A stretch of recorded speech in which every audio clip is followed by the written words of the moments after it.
محترم ناظرین، السلام علیکم ورحمۃ اللہ وبرکاتہ۔ وہ اپنے ماں باپ کی ساتویں بیٹی تھی۔ نہ کوئی توجہ ملی، نہ پیار، محبت، حتیٰ کہ روتی کو کبھی ماں نے اٹھایا بھی نہیں۔ اس نے کتابوں کو اپنا اوڑھنا بچھونا بنا لیا۔ ماں باپ کی مخالفت کے باوجود سرکاری سکول میں پڑھائی جاری رکھی۔ پھر ایک دن سب بدل گیا۔ وہ شام کے وقت کسی کے گھر سے برتن دھو کر واپس آئی تو سامنے اس کے ماں باپ، بہن بھائی سب منتظر کھڑے تھے۔ پہلی بار اس کے باپ نے اس کا ماتھا چوما، کیونکہ آج اس نے پورے ضلع میں مالکن کے کچن میں کھڑی برتن دھو رہی تھی جب مجھے اپنے پیچھے کسی کی آہٹ محسوس ہوئی تھی۔ میں نے پلٹ کر دیکھا، مالکن کا بیٹا کھڑا ہوا تھا۔ میں کچھ کہتی اس سے پہلے ہی وہ بولا، تمہارا نام فاطمہ ہے نا؟ میں نے سر کو ہاں میں ہلایا تو وہ بولا، تم 10ویں جماعت کی طالبہ ہو؟ میں نے ایک بار پھر سر ہاں میں ہلایا تھا۔ وہ چند لمحے مجھے دیکھتا رہا اور پھر کچن سے چلا گیا تھا۔ اس کی اس عجیب و غریب حرکت پر میں حیران ہوئی تھی۔ اچانک اس کو کیا ہو گیا ہے؟ لیکن میں نے کچھ بولا نہیں تھا۔ میں واپس اپنے کام میں مگن ہو گئی تھی۔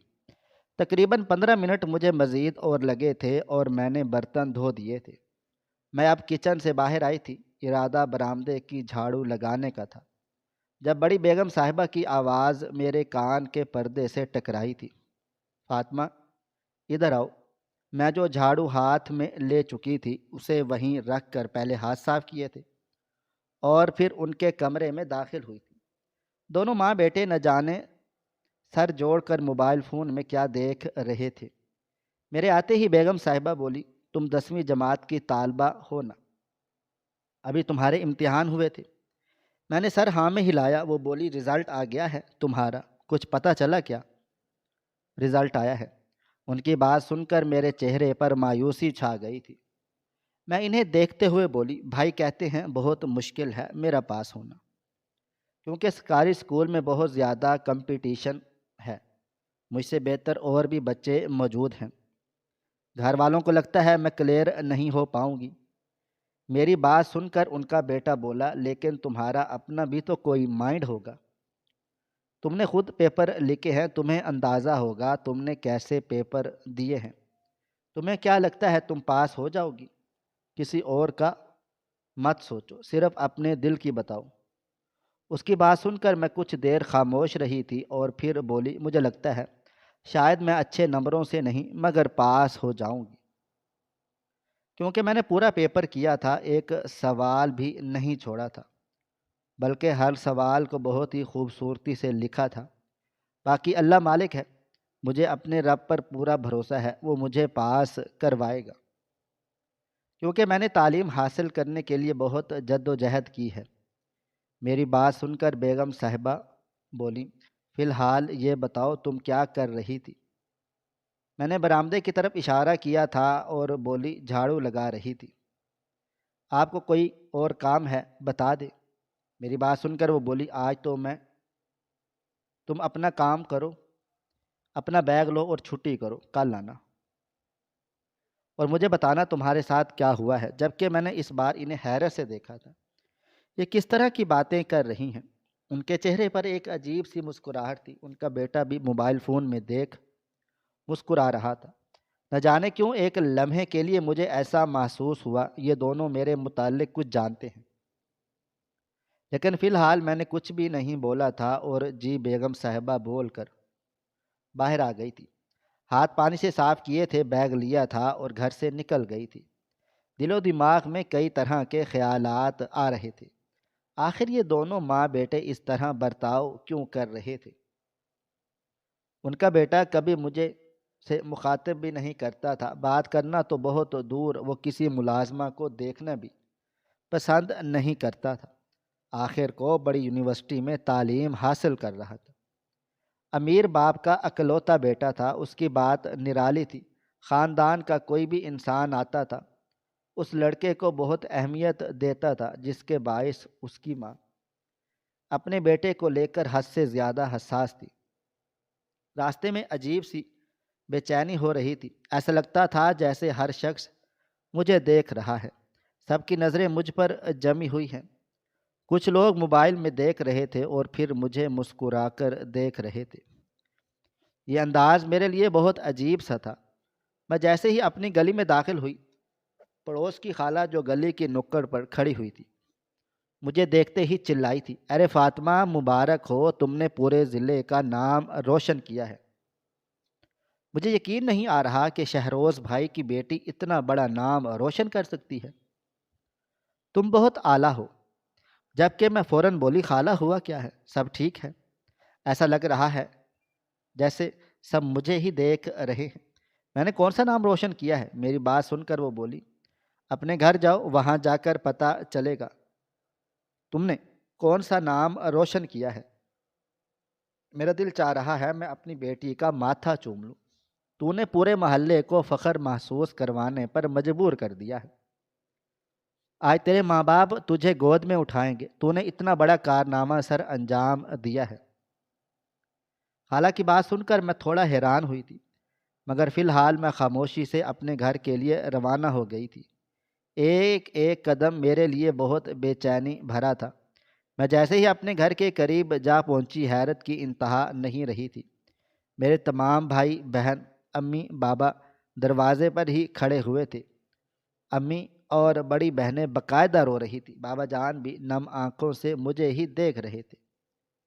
میں حیران پریشان ان کی طرف بڑھی تھی جب اچانک بابا جان نے مجھے گلے سے لگا لیا تھا اور پھوٹ پھوٹ کے رونے لگ گئے تھے۔ ان کے اس انداز پر میں بوکھلا کر رہ گئی تھی۔ مجھے کچھ سمجھ بھی نہیں آ رہا تھا یہ سب اس طرح سے برتاؤ کیوں کر رہے ہیں۔ بابا جان میرا ماتھا چوم کر بولے، آج مجھے فخر محسوس ہو رہا ہے۔ تم میری بیٹی ہو، میں نے کبھی خواب میں تصور بھی نہیں کیا تھا تم مجھے ایسا وقت دکھاؤ گی۔ جبکہ میں اب امی کو دیکھنے لگ گئی تھی جو روتے ہوئے میرے پاس چلی آئی تھی اور مجھے دیوانہ وار پیار کرنے لگ گئی تھی۔ ان کے اس انداز پر میں حیران تھی، اور پھر جب بہنوں اور بھائیوں نے بھی پیار کیا تو میں اب مزید برداشت نہیں کر پائی تھی اور بولی، یہ سب کیا چل رہا ہے، کوئی مجھے بتائے گا؟ میں نے ایسا بھی کیا کر دیا ہے جو آپ سب مجھے اتنا پیار کر رہے ہیں؟ ورنہ آپ لوگ میری شکل دیکھنا بھی پسند نہیں کرتے۔ نہ جانے کیوں مجھے ان لوگوں کے پیار سے کوئی فرق نہیں پڑا تھا۔ اگر ایک بچہ ہر روز ذلیل و رسوا ہوتا ہوا اچانک پورا خاندان اسے پیار کرنے کے لیے کھڑا ہو جائے تو اسے حیرانگی کے ساتھ ساتھ غصہ بھی آتا ہے، اور یہی حال میرا تھا۔ میری بہن مجھے دیکھتے ہوئے بولی، تمہیں ابھی تک اس بات کا علم نہیں ہوا کہ تم نے کیا کیا ہے؟ میں نے سر نفی میں ہی لایا تھا۔ وہ بابا جان سے موبائل فون لے کر کچھ لگانے لگی تھی اور پھر اسے موبائل فون میرے ہاتھ میں تھما دیا تھا۔ میں نے جیسے ہی موبائل کھول کر دیکھا، اگلا لمحہ میرے لیے حیران کر دینے والا تھا۔ ایسا لگتا تھا جیسے میرے قدموں تلے زمین نہ رہی ہو، میں ہواؤں میں اڑ رہی ہوں، کیونکہ رزلٹ سامنے تھا اور میں نے پورے ضلع میں پہلا نمبر حاصل کیا تھا۔ یہ کوئی عام کامیابی نہیں تھی، یہ ایک ایسی کامیابی تھی جو سامنے کھڑے تمام چہروں پر تھپڑ مار چکی تھی۔ میرے باپ نے میرے منہ پر کہا تھا کہ تو کبھی بھی کامیاب نہیں ہو سکتی، ماں باپ کی بد دعا لے کر پڑھ لکھ رہی ہے، فیل ہوگی اور ہر شخص تیرے منہ پر جوتے مارے گا، تو میرے لیے عذاب پیدا ہوئی ہے۔ یہی الفاظ اماں اور بڑی بہنوں کے بھی تھے کہ تیری وجہ سے اب تک ہمارے رشتے نہیں ہوئے۔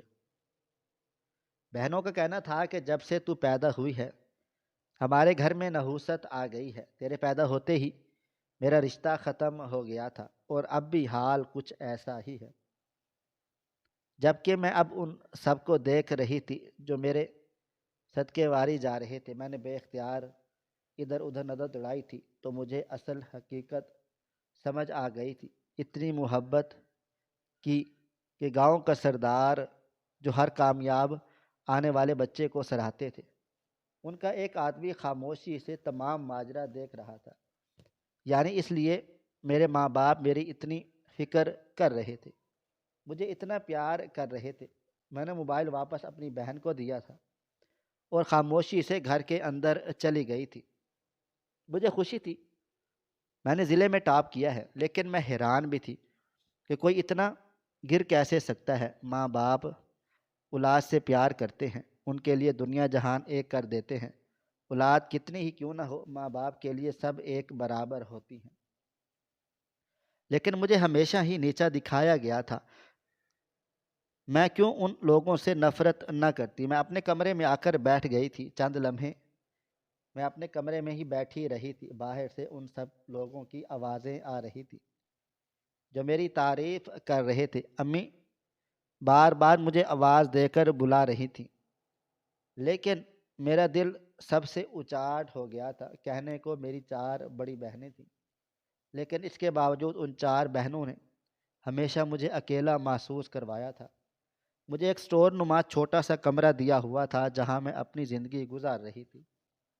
ساری بہنیں گھر میں عیاشی سے رہتی تھی، ایک میں واحد تھی جو گھروں میں برتن صاف کر کے اپنی زندگی گزار رہی تھی۔ امی بابا نے صاف کہہ دیا تھا کہ ہم تمہیں پیدا نہیں کرنا چاہتے تھے، لیکن اب اگر تم اس دنیا میں آ گئی ہو تو اپنا بوجھ خود اٹھاؤ۔ ہم تمہارے اوپر کچھ بھی خرچ نہیں کریں گے سوائے کھانے پینے کے۔ یہ بھی میرے لیے غنیمت ہی تھی۔ میں خاموشی سے اٹھی تھی اور واش روم چلی گئی تھی۔ واش روم سے جیسے ہی میں باہر آئی، امی جان مجھے دیکھ کر بولی، کیا ہو گیا ہے؟ ہمارے ساتھ بیٹھو اور بتاؤ یہ سب کیسے ہو گیا؟ تم نے کوئی چھوٹا مارکا سر انجام نہیں دیا ہے، بلکہ تم نے ایک بہت بڑی کامیابی حاصل کی ہے۔ جبکہ میں نے ان کی بات کا کوئی بھی جواب نہیں دیا تھا۔ خاموشی سے وضو بنایا تھا اور اسے اپنے کمرے میں واپس آ گئی تھی۔ 2 رکعت شکرانے کے نوافل ادا کیے تھے اور بارگاہ الہی میں ہاتھ بلند کر کے اللہ رب العزت کو مخاطب کیا تھا، اے میرے پاک پروردگار، ایک خاتم النبیین کے مالک، اے اللہ میاں تو رحیم ہے، تو کریم ہے، تو دلوں کے حال سے واقف ہے۔ اے میرے مالک مولا، تیرے جیسا کوئی بھی نہیں، تو سب سے عظیم ہے، تیری شان جل جلالہ ہے۔ یا میرے اللہ، تو نے میرے لیے بہت بڑی آسانی کی ہے۔ میرے مالک، جس طرح تو نے مجھے 10ویں جماعت میں کامیابی عطا کی ہے، یا اللہ مجھے آگے بھی اس طرح سے کامیابی دے۔ کسی بھی طرح میں اس گاؤں سے نکل کر شہر چلی جاؤں اور اپنا آپ سنبھال لوں۔ مجھے یہاں رہ کر اپنا آپ برباد نہیں کرنا، کیونکہ میرے ماں باپ مجھے اپنے لیے صرف اور صرف ایک نحوست سمجھتے ہیں۔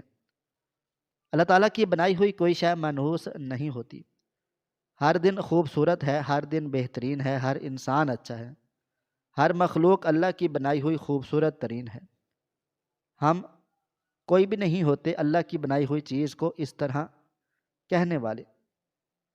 کافی دیر تک میں ہاتھ بلند کیے اللہ تعالیٰ کا شکر ادا کرتی رہی تھی اور پھر خاموشی سے بیٹھ گئی تھی۔ ابھی کچھ ہی دیر گزری تھی جب گھر کے دروازے پر دستک ہوئی تھی۔ انداز کافی جارحانہ تھا، لیکن میں نے دھیان نہیں دیا تھا۔ باہر بابا اور بھائی موجود تھے۔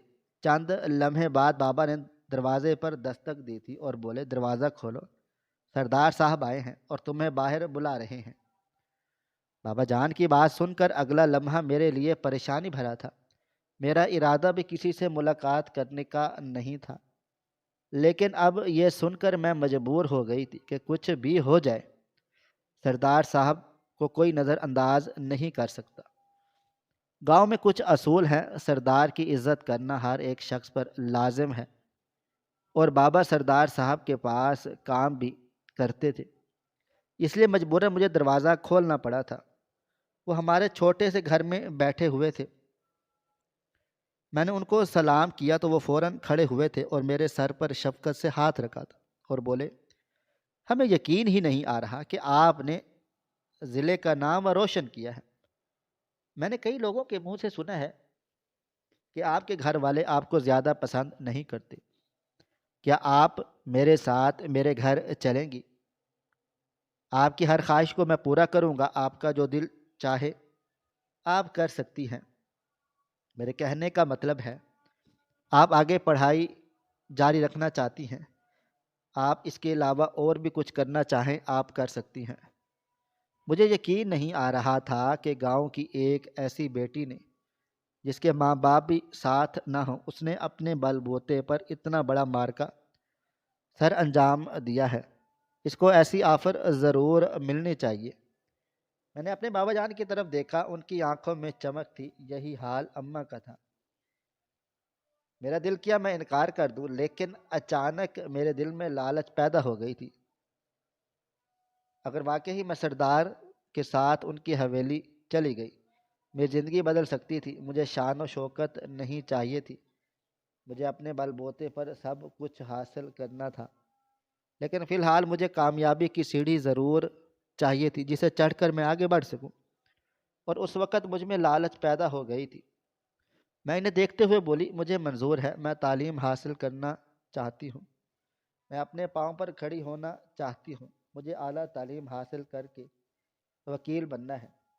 میری بات سن کر سردار صاحب نے میرے سر پر ایک بار پھر شفقت سے ہاتھ رکھا تھا اور نرمی سے بولے، جاؤ اپنا سامان باندھ لو، آج سے آپ ہماری بیٹی ہو، میرے ساتھ ہمارے گھر میں رہو گی اور کوئی بھی آپ کے درمیان نہیں آئے گا۔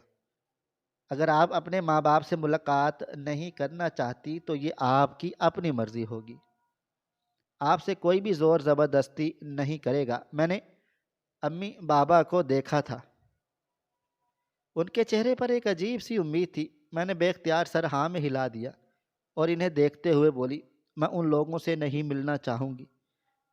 اگر ہاں میرا دل کبھی ملنے کو تڑپا تو میں خود آؤں گی، لیکن یہ لوگ مجھ سے ملنے کے لیے نہیں آئیں گے، کیونکہ جتنی تکلیف ان لوگوں نے مجھے بچپن سے لے کر اب تک دی ہے، میں ان میں سے کسی ایک کا بھی چہرہ نہیں دیکھنا چاہتی۔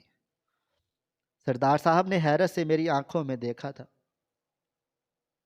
اور پھر نرمی سے بولے، جیسا تمہیں مناسب لگے، جاؤ اور اپنا سامان باندھ لو۔ جبکہ میں جی سردار صاحب بول کر اندر چلی گئی تھی۔ تقریباً 10 منٹ کے بعد میں اپنا سامان باندھ کر باہر آ گئی تھی۔ وہ ابھی بھی ہمارے گھر کے چھوٹے سے برآمدے میں بیٹھے ہوئے تھے۔ مجھے حیرانگی ہو رہی تھی، آخر وہ مجھے اپنی بیٹی کیوں بنا رہے ہیں؟ آج سے پہلے کئی لوگ اس طرح سے ٹاپ کر کے آگے بڑھے ہیں، لیکن کبھی بھی سردار نے انہیں اپنی حویلی میں رہنے کی اجازت نہیں دی۔ ان کے لیے اتنا کچھ نہیں کیا، صرف میرے لیے کیوں؟ ایسے کئی خیالات میرے دل و دماغ میں گردش کر رہے تھے، لیکن فی الحال مجھے اپنا کیریئر نظر آ رہا تھا۔ میں کچھ بھی دیکھنا نہیں چاہتی تھی، میں صرف اور صرف اپنا نام بتانا چاہتی تھی۔ میری امی فوراً سے آگے بڑھی تھی، یقیناً وہ سردار کی نظروں میں اچھا بننے کی کوشش کر رہی تھی، لیکن میں بے اختیار 2 قدم پیچھے کو ہو گئی تھی۔ یہ وہ خاتون تھی جب میں بچپن میں لہو لہان ہو جاتی تھی، مجھے ہاتھ تک نہیں لگاتی تھی، کیونکہ انہیں بیٹی نہیں بیٹا چاہیے تھا، اور میں ان کے لیے بہت ہی بری ثابت ہوئی تھی۔ میرے پیدا ہوتے ہی میری بڑی بہن کا رشتہ ختم ہو گیا، اس لیے ماں اب تک بچے پیدا کر رہی ہے۔ بابا نے بھی آگے بڑھ کر میرے سر پر ہاتھ رکھنا چاہا تھا، لیکن میں نے ان کو بھی ایسا کرنے کی اجازت نہیں دی تھی۔ یہ بھی وہ انسان تھے جو مجھے پیدا ہونے کے بعد کچرے کے ڈھیر میں پھینک آئے تھے۔ وہ تو خدا کا لاکھ لاکھ شکر تھا کہ میری دادی مجھے واپس لے آئی تھی، کہ اپنے خون کو اس طرح سے نہیں پھینکا جاتا، خاص کر بیٹی ذات کو۔ نہ جانے کون سا جانور اس کو نوچ لے۔ جب سے دادی کا انتقال ہو گیا تھا، میری زندگی بالکل اندھیرے میں ڈوب گئی تھی۔ میں باہر آئی، سردار کی بڑی سی گاڑی میری منتظر تھی۔ میں نے پہلا قدم ہی گاڑی کی طرف بڑھایا تھا جب میرا دل زور سے دھڑکا تھا۔ کیا یہ قدم جو میں اٹھا رہی ہوں، یہ میرے لیے درست ثابت ہوگا؟ کہیں میں کسی مصیبت میں نہ پھنس جاؤں۔ اپنے منہ سے اپنے ماں باپ سے منہ جو موڑ رہی ہوں، کبھی بھی یہ میرا ساتھ نہیں دیں گے۔ آج اگر میں اس گاڑی میں بیٹھ گئی، پیچھے تمام رشتے چھوٹ جائیں گے۔ میرے دل و دماغ میں کئی طرح کے خیالات آ رہے تھے، لیکن ان تمام خیالات پر وہ تکلیفیں بھاری پڑ گئی تھیں جو میں بچپن سے لے کر اب تک برداشت کی تھی۔ میں نے خاموشی سے دروازہ کھولا تھا اور گاڑی میں بیٹھ گئی تھی۔ چند لمحے کے بعد سردار صاحب بھی گاڑی میں بیٹھ چکے تھے اور گاڑی حویلی کی طرف گامزن ہو گئی تھی۔ گاڑی میں بالکل ہی خاموشی تھی۔ چند لمحے بعد سردار صاحب کی آواز میرے کان کے پردے سے ٹکرائی تھی۔ تم اپنے خاندان والوں سے اتنا چڑھتی ہو؟ کوئی اہم وجہ؟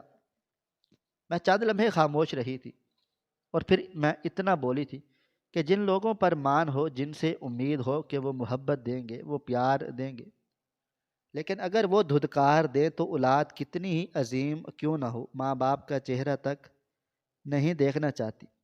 یہ کہہ کر میں نے اپنا سر سیٹ سے لگا لیا تھا، آنکھیں بند کر لی تھی۔ دل اتنا بھاری ہو رہا تھا کہ ایک لمحے کے لیے میرا دل کیا کہ میں رو پڑوں، لیکن میں نے خود کو قابو کیا ہوا تھا۔ مجھے آنکھیں بند کیے دیکھ سردار صاحب نے دوبارہ کوئی سوال نہیں کیا تھا، مگر میں ماضی کے اس حصے میں پہنچ گئی تھی جس کا سوچ کر ہی میری روح کانپ جاتی ہے۔ میں اپنے گھر کی 7ویں بیٹی تھی، ایک ایسی بیٹی جو پورے خاندان کے لیے نحوست لے کر دنیا میں چلی آئی تھی۔ میری ماں حاملہ نہیں ہونا چاہتی تھی، لیکن اللہ تعالیٰ کی اس خوشی پر اس نے راضی ہونے کی بجائے بہت ماتم کیا تھا۔ لیکن کچھ مہینوں بعد اس نے یہ سوچ کر خود کو دلاسا دے دیا تھا کہ اللہ تعالیٰ مجھے بیٹا دے گا، لیکن قدرت کچھ اور ہی چاہتی تھی اور 9 مہینے بعد میں اس دنیا میں آ گئی تھی۔ میری بہن کا رشتہ اس دوران کافی اونچائی پر تھا، جلد شادی ہونے والی تھی، لیکن جب اس کے سسرال والوں کو اس بات کا علم ہوا کہ میری ماں نے بیٹی کو جنم دیا ہے، ان لوگوں نے رشتہ ختم کر دیا تھا کہ ان کے یہاں عزت احترام کچھ بھی نہیں۔ ماں جب اس عمر میں بچہ پیدا کر سکتی ہے تو اولاد کتنی زیادہ بری ہوگی۔ ان کی ایسی سوچ پر خاندان والوں نے انہیں بہت سمجھایا تھا کہ یہ اللہ تعالیٰ کی طرف سے بھیجی ہوئی رحمت ہے، آپ اس طرح کی باتیں کیوں کر رہے ہیں؟ لیکن ان لوگوں نے میری ولادت پر بہت زیادہ تماشا کر کے رشتہ توڑ دیا تھا۔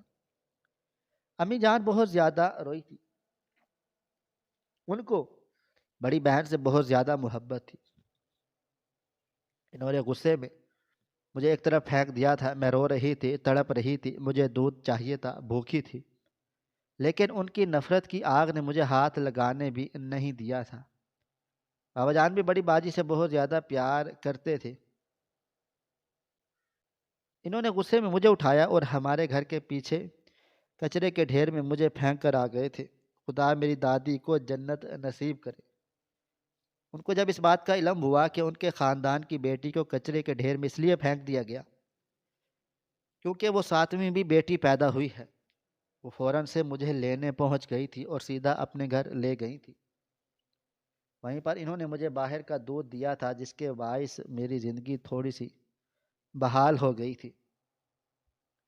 تقریباً کوئی 6 مہینے میں اپنی دادی کے گھر رہی تھی، لیکن اس بوڑھی جان کے لیے مجھے سنبھالنا بہت مشکل تھا، اس لیے وہ مجھے واپس میرے گھر لے آئی تھی۔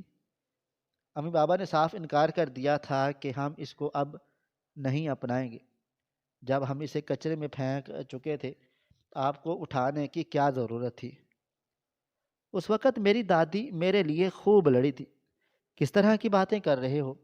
حضور محمد صلی اللہ علیہ وآلہ وسلم کی 4 بیٹیاں تھیں۔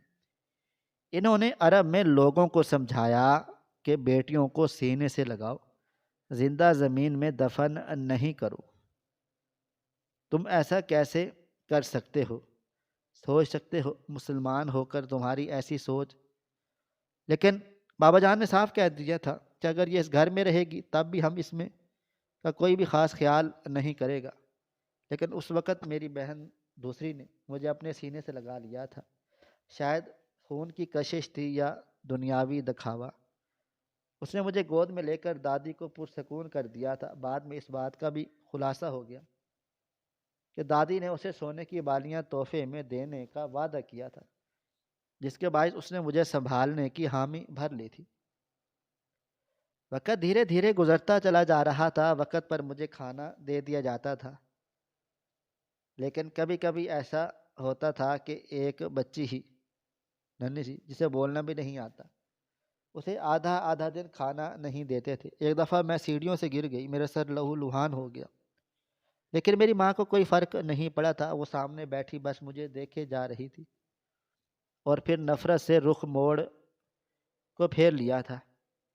وقت کی رفتار نہ کبھی تھم سکی ہے اور نہ کبھی تھم پائے گی۔ دن ہفتوں میں، ہفتے مہینوں میں اور مہینے سال میں تبدیل ہوئے تھے، اور دھیرے دھیرے میں بڑی ہونا شروع ہو گئی تھی۔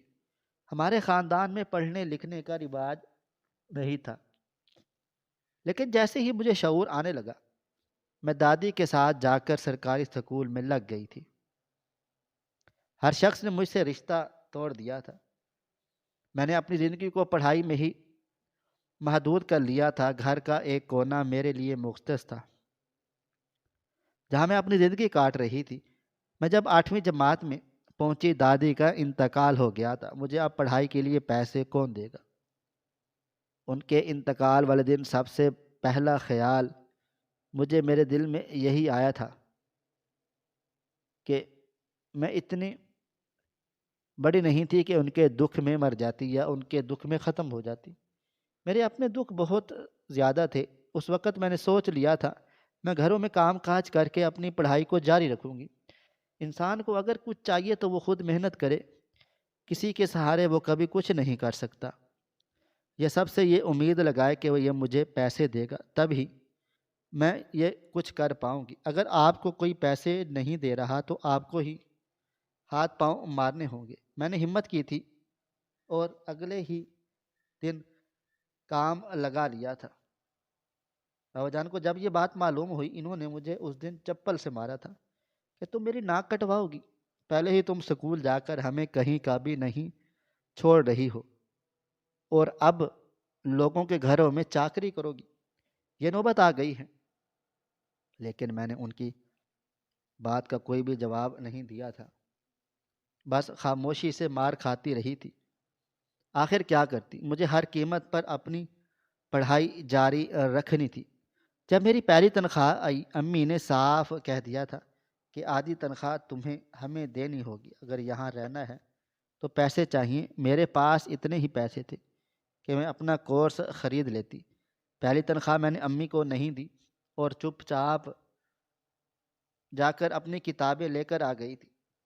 اس بات پر امی نے مجھے بہت مارا تھا کہ بدبخت کلموہی، تجھے اپنے گھر والوں کا کوئی احساس نہیں، بس اس پڑھائی میں ہی مگن رہتی ہے۔ خدا تجھے عذاب میں ڈالے، تو برباد ہو جائے گی، تجھے ایک لمحے کا سکون نہیں آئے گا، تو مر کیوں نہیں جاتی؟ ایک اولاد کے لیے یہ الفاظ ناقابل برداشت ہوتے ہیں۔ ایک اولاد جو اپنی ماں سے اپنے باپ سے ڈھیروں ڈھیر امیدیں رکھتی ہے، اگر اسے بدلے میں ایسے الفاظ سننے کو مل گئے تو وہ تو ختم ہو جاتی ہے۔ وقت اور تیزی سے گزرا تھا اور میں 9ویں جماعت میں آ گئی تھی۔ اس وقت مجھے پیسوں کی بہت ضرورت تھی، اور میں نے کورس کے وقت ان کو گھر میں 1 روپیہ نہیں دیا، اور بدلے میں مجھے مار ہی ملی تھی۔ کیا میں اتنی بری تھی؟ کیا میرا پیدا ہونا ان کے لیے اتنا برا ثابت ہوا تھا کہ مجھے اتنا مارے؟ امی جان نے مجھے اتنا مارا پیٹا تھا کہ میں بے ہوش ہو گئی تھی۔ خدا کا لاکھ لاکھ شکر تھا کہ انہوں نے غصے میں میری کتابوں کو پھاڑا نہیں تھا، ورنہ میرا کیا بنتا؟ لیکن 2 دنوں کے بعد جب میری حالت بہتر ہو گئی، میں نے باجی سے کچھ پیسے ادھار لے کر امی جان کو دے دیے تھے، کیونکہ اگر میری ذمہ داری تھی تو مجھے اس وقت اس ذمہ داری کو نبھانا آتا تھا۔ وقت دھیرے دھیرے گزرا تھا اور 9ویں کے بعد میں 10ویں میں چلی گئی تھی، لیکن 10ویں جماعت کے لیے میں نے پیسے پہلے ہی جوڑ لیے تھے، جس کی وجہ سے کورس کے وقت مجھے مار نہیں لگی تھی، اور نہ ہی میں اب مار برداشت کرنے کی طاقت رکھتی تھی۔ 10ویں کے مڈ میں میرا رزلٹ آ گیا تھا اور میں نے 9ویں جماعت میں بہت اچھے نمبر حاصل کر لیے تھے۔ نمبروں کو دیکھ مجھے بھی بہت زیادہ حوصلہ آ گیا تھا، اور میں نے طے کر لیا تھا کہ جان چلی جائے لیکن اب 9ویں سے زیادہ 10ویں جماعت میں نمبر حاصل کروں گی۔ اللہ تعالیٰ کا احسان تھا کہ مجھے پورے ضلع میں عزت مل گئی تھی۔ ابھی میں اپنے خیالوں میں ہی گمسم تھی جب گاڑی حویلی کے پورچ میں رکی تھی۔ میری آنکھ کھل گئی تھی۔ سردار صاحب بولے، آپ اندر چلی جاؤ ملازمہ کے ساتھ، سب کو پتہ ہے آپ آ رہی ہو، کوئی کچھ بھی نہیں کہے گا، آپ کو آپ کے کمرے تک پہنچا دیا جائے گا، جا کر آپ آرام سکون کرو، رات میں ہم آپ کے ایڈمیشن کے حوالے سے بات چیت کریں گے، اور ہاں اس کے علاوہ آپ جو بھی چاہتی ہیں وہ بھی مجھے بتا سکتی ہیں، آپ کا یہ انعام ہے۔ اچھے نمبر لانے کا آپ کو بالکل بھی پرایا محسوس کرنے کی ضرورت نہیں ہے، آپ میری بیٹی کے جیسی ہو، کہتے ہیں نا انسان جب دکھ تکلیف برداشت کرتا ہے لیکن اللہ سے شکایت نہیں کرتا، وہ اللہ تعالیٰ کو اس کو انعام ضرور دیتا ہے۔ مجھے بھی یہ ایک انعام ہی مل رہا تھا اور میں اب اپنے انعام کو گنوانا نہیں چاہتی تھی۔ ان کا شکریہ ادا کر کے میں گاڑی سے اتر گئی تھی، سامنے سے ملازمہ بھاگتی ہوئی میرے پاس چلی آئی تھی اور مجھے سلام کیا تھا، جبکہ میں اس کے ہمراہ اندر چلی گئی تھی۔ حویلی بہت خوبصورت تھی، آخر کو سردار حویلی تھی، اس کی بات ہی بے مثال تھی، لیکن حویلی کا کوئی بھی مکین نظر نہیں آ رہا تھا۔ مجھے ملازمہ نے ایک کمرے میں پہنچا دیا تھا، کمرہ کافی خوبصورت تھا، سونے کے لیے بیڈ موجود تھا، کپڑے رکھنے کے لیے الماری تھی، سنگھار کرنے کے لیے سنگھار میز موجود تھی اور پڑھائی لکھائی کے لیے ٹیبل بھی رکھی گئی تھی۔ یہ سب یقیناً پہلے سے ہی انتظام کر دیا گیا تھا۔ میں بستر پر ہی بیٹھ گئی تھی، گدا بہت زیادہ نرم تھا، بیٹھتے ہی مجھے اونگ آنے لگ گئی تھی اور میں کب سوئی مجھے اس بات کا علم ہی نہیں ہوا۔ وقت دھیرے دھیرے گزرتا چلا جا رہا تھا، میری آنکھ رات کے 10 بجے ملازمہ کے جگانے سے کھل گئی تھی، شاید دن بھر کام کرنے کی وجہ سے میں بہت زیادہ تھک گئی تھی۔ پہلے مجھے سمجھ ہی نہیں آیا میں کہاں پر ہوں اور کیوں ہوں، لیکن جیسے ہی میرا دل و دماغ بیدار ہونے لگا، پورا منظر میری آنکھوں کے سامنے کسی فلم کی طرح چلنے لگا۔ ملازمہ مجھے دیکھتے ہوئے بولی، آپ کو ڈرائنگ روم میں سردار صاحب بلا رہے ہیں، اگر ہمت ہے تو چلے۔ میں نے کوئی جواب نہیں دیا تھا، بس خاموشی سے اٹھی تھی، منہ ہاتھ دھو کر فریش ہوئی تھی اور اس کے ساتھ نیچے آ گئی تھی۔ جیسے ہی میں ڈرائنگ روم میں داخل ہوئی، اگلا جھٹکا میرے لیے اس سے بھی بہت بڑا تھا۔ سامنے کوئی اور نہیں بلکہ اس گھر کا بیٹا بیٹھا ہوا تھا جہاں میں کام کرتی تھی، یعنی شہانہ باجی کا بیٹا ایاز صاحب۔ وہ سردار صاحب کے ساتھ ایسے بیٹھے تھے جیسے ان کا جنم کا رشتہ ہو۔ میں نے سلام کیا تو ایاز صاحب کی طرف اشارہ کرتے ہوئے بولے، سردار یہ میرا چھوٹا بیٹا ہے، میری دوسری بیوی سے، وہ یہاں نہیں رہتی، دوسرے گھر میں رہتی ہے، تم وہاں بھی کام کرتی تھی۔ پہچانا، جبکہ میں سکتے کی کیفیت میں آ گئی تھی، مجھے یقین ہی نہیں آ رہا تھا کہ ایاز صاحب سردار صاحب کے بیٹے۔ اتنی بڑی بات مجھ سے چھپی ہوئی تھی۔ مجھے لگتا تھا کہ ایاز صاحب کے والد باہر ممالک میں رہتے ہیں، لیکن اب حقیقت سامنے آ گئی تھی۔ سردار صاحب مزید بولے، دراصل دوسری شادی ہے، وہ میری خاندان کی عورت نہیں، اس لیے الگ رہتی ہے، لیکن میرا بیٹا میرا ہے، وہ تو میرے ساتھ ہی رہتا ہے۔ ایاز نے ہی تمہاری سفارش کی تھی کہ تمہیں ایک موقع دیا جائے آگے بڑھنے کا، اب تم اس کے ساتھ بیٹھ کر اپنے ایڈمیشن کے حوالے سے بات چیت کر سکتی ہو۔ جبکہ میں جی بول کر ساتھ والے صوفے پر بیٹھ گئی تھی۔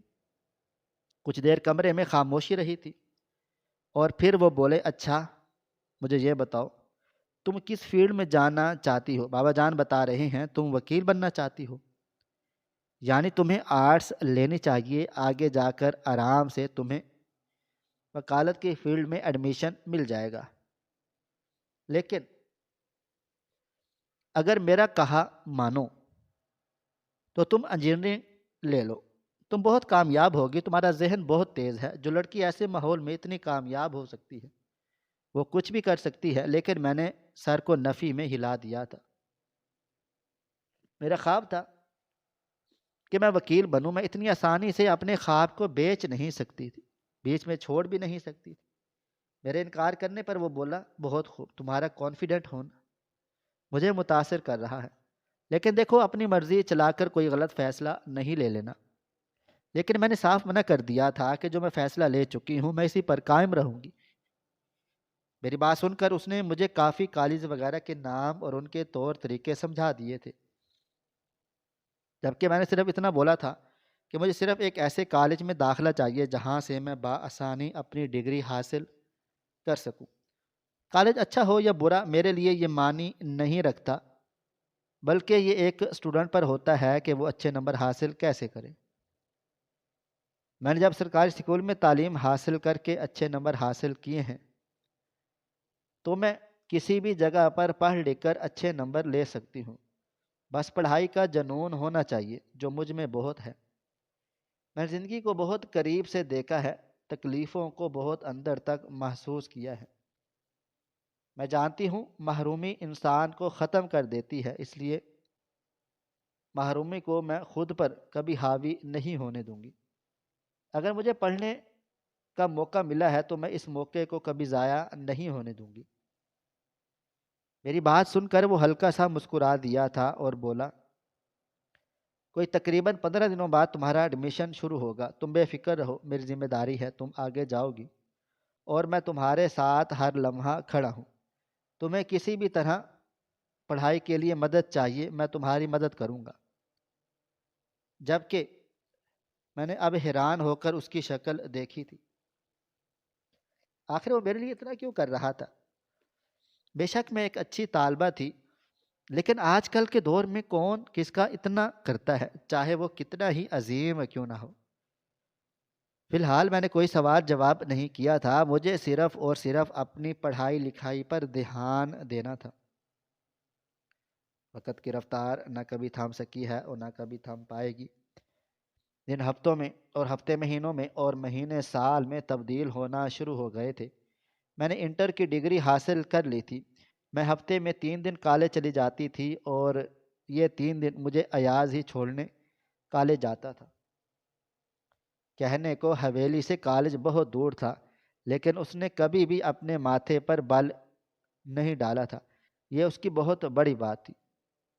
اب تک مجھے سمجھ نہیں آیا تھا یہ میرے لیے کیوں کیا جا رہا ہے۔ اکثر میرے ماں باپ کی طرف سے مجھے پیغام ملتا تھا کہ وہ مجھ سے ملنا چاہتے ہیں، میری شکل دیکھنا چاہتے ہیں، لیکن میں نے ان 2 سالوں میں ایک دفعہ بھی ان کو اجازت نہیں دی تھی کہ وہ لوگ مجھ سے ملیں۔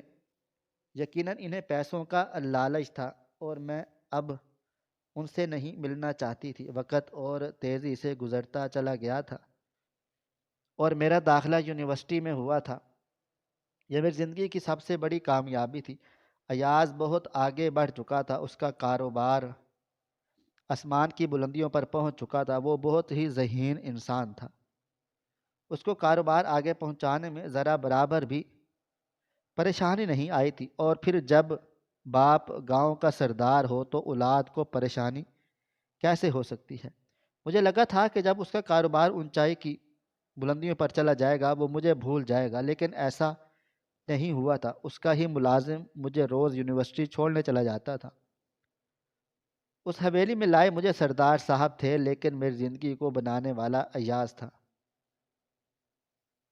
زندگی اور تیزی سے گزرتی چلی گئی تھی اور ٹھیک 5 سالوں بعد مجھے میری وکالت کی ڈگری مل گئی تھی۔